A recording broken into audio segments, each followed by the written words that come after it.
Good morning, Congressman. Good morning, Dave, Matt. Great to be back home. Glad to hear from you. Great to be driving my red truck. So if I seem a little distracted, it's we've got a CNN hit this morning, and I'm going to pick up some coffee. So good to be with you. We'll be your prep. Well, bring it on. Well, let's start out. You have a new committee assignment. It's a big deal. You sent out a press release. We did read the press release, but why don't you tell us a little bit about the Ways and Means Committee? Well, this is a huge deal for West Texas in that this is the most powerful committee in the United States Congress. It has the broadest jurisdictional responsibility.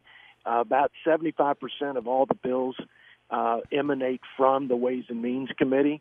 You've got tax, trade, you've got the entitlement programs, welfare reform, health care. So it's got a lot of great opportunities for us to tackle the big problems. And I've said before that the national debt is the biggest long-term threat. The only way to really get at that is to be on Ways and Means and to work on the mandatory spending side of the equation. But I think for me, when I think about West Texas and the next opportunities after passing a farm bill, which has set U.S. policy for the next 5 years, and we got a great farm bill, and we've got cotton back into Title I of the safety net of the farm bill. The next big thing is to expand free and fair trade deals around the world and expand our piece of the pie in terms of the global market and agriculture. So that's going to be a big focus of mine, along with rural health, and I'm excited about it. Hey, Congressman, any idea when this government's going to reopen? You have any sense of that? Well, I don't want to give you a cute answer, but let me start by saying it will open when the Democrats decide they're willing to work with us, and I think the American people, Dave, are starting to lose confidence and patience with Nancy Pelosi and Chuck Schumer because they see that this president is being reasonable and that they're being completely obstinate and uncooperative. And now I want to open the government. It's not right for 800,000 employees to not be getting paid and to be furloughed. It's a major disruption to them. But listen, I'll tell you the bigger issue for me is that we have a border that's wide open, and that I had meetings this Saturday with rural sheriffs and other law enforcement officers in our district, and they affirmed that the drugs are rampant and they're increasing exponentially along with crime, and not just property crime, but violent crime. So we've got to do something to secure this border.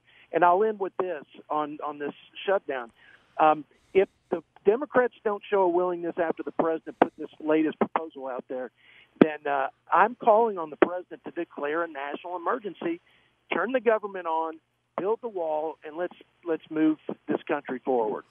Okay, Congressman, have the Democrats even come to the table at all? I mean, are they even coming forward and talking to anybody about this, or are they just flat out denying everything?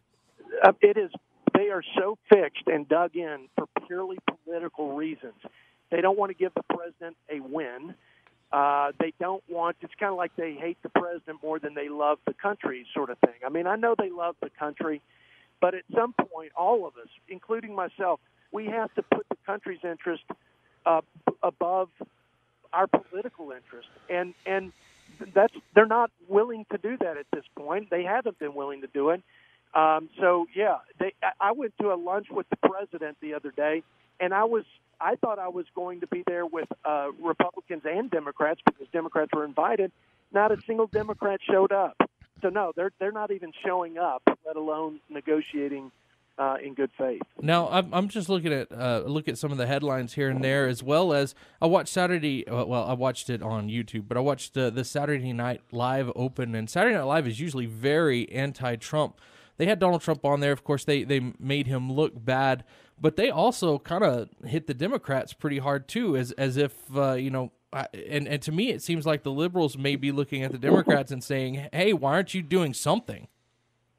They are, Matt, and if you look at and I encourage your listeners to look up the Washington Post editorial board piece where they basically say they admonish the Democrats. I mean, Washington Post, they say, look, if the Democrats won't even come to the table after this president made this offer, and they won't do that after without opening the government, that's ridiculous. And so they're admonishing the president.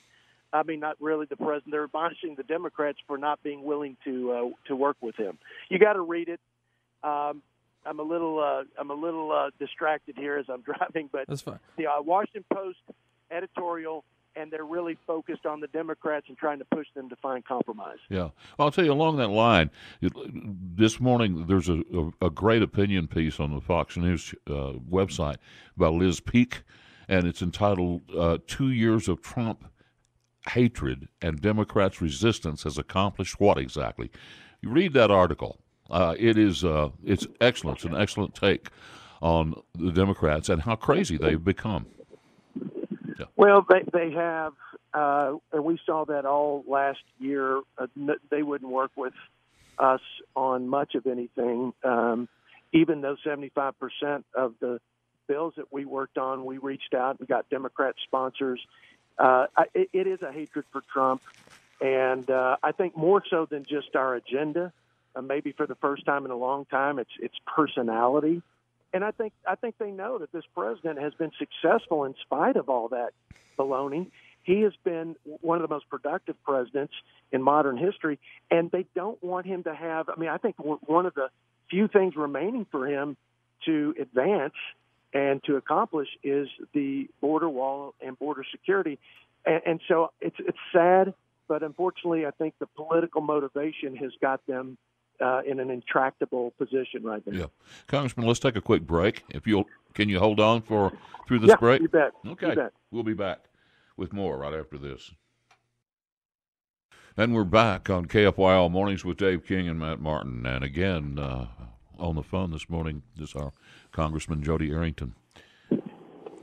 Congressman, one thing that I was wondering, the new, I can't ever remember what it's called now, but the new NAFTA agreement that Donald Trump has gotten together, does that go through the Ways and Means Committee as well? It does. The USMCA or NAFTA 2.0, which is obviously a huge deal for West Texas because Mexico's our largest market. This is our largest trade agreement with Mexico and Canada. The president did a great job of making, in some ways, significant improvements, and others more modest, but altogether it's a better deal, and it's better for our manufacturers and producers, especially the auto manufacturers, especially the dairy guys up in the north, sort of the Midwest and Northeast. So, that's going to come through Ways and Means. And like I said, farm bills are safety nets, which is about sustainability and survival. Trade deals is about growth and prosperity. And now I get to set my sights on opening up new markets and opportunities for our producers, and that is probably the biggest factor at this point in ensuring a more prosperous West Texas. So moving forward, I know that you're in a new committee. You got a lot of new things going on. What is your what is it that you're wanting to do this upcoming year? Well, after the first few pieces of legislation that the Democrats rammed through the House that made it easier to tax and spend and gave Pelosi the ability to speak to the constitutionality of Obamacare, which is, just crazy. I know I'm going to spend a good bit of time fighting for our conservative principles and values, making sure that we defend the things that we put in place that are creating growth and opportunity in our economy and rebuilding the military. The other piece is I'll always look for opportunities for bipartisan problem solving. I think that's good for America. That's how I'm wired. I think with respect to veterans, infrastructure, rural health, I think there's a lot of opportunity to work with Democrats to move our country forward. I'm certainly going to do that. 7 of the 8 bills I introduced when we were in the majority, I introduced with a Democrat, including the only bipartisan term limit bill. So, and then lastly, I'd say I'm going to work like a dog to get this majority back in Republican hands so that we can continue to do the good stuff that you saw coming out of last session. And we're still at a critical juncture in our country, at a breaking point. And this president, I think, is going to be hogtied with a lot of investigation, subpoena, impeachment. And I think that's unproductive, so I'm going to work really hard to get the Republicans back in the majority. What are the chances, you think, of the Republicans getting back control of the House? You know, I think there is a chance, and I think it may be 50-50, and I'll tell you as we get closer to it. But I think last year we were battling the headwinds of midterm elections when the party in power usually loses about 30-some-odd seats. So there was that factor. I think you're going to see a lot of overreach, and like you did in the Kavanaugh hearings, I think the Democrats are going to really overplay the big government socialist hand and the resistance. And I think the American people, kind of like in this deal on border security, they're going to see that these folks are not interested in governing. They're just interested in winning politically, and that's unacceptable right now in this country.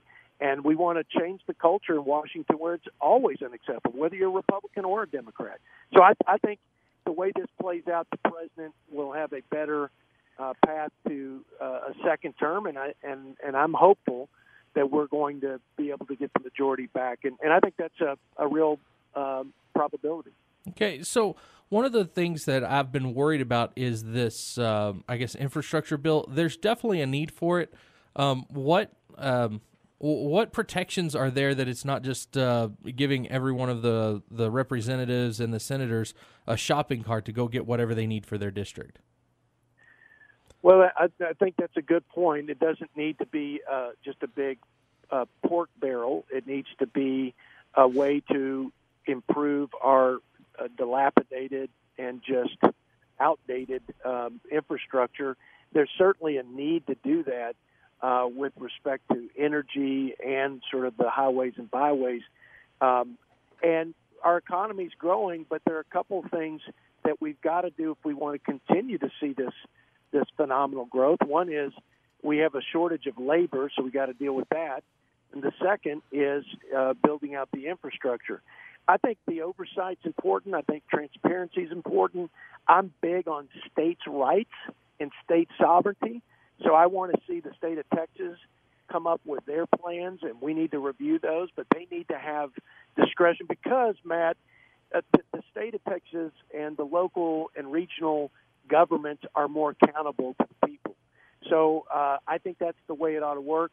My interest, obviously, is going to be to make sure that the monies don't go predominantly to urban and suburban, and that rural gets their fair share because, after all, we have the food, fuel, and fiber products that we need to get to market. It's pretty important to this country's economy and security.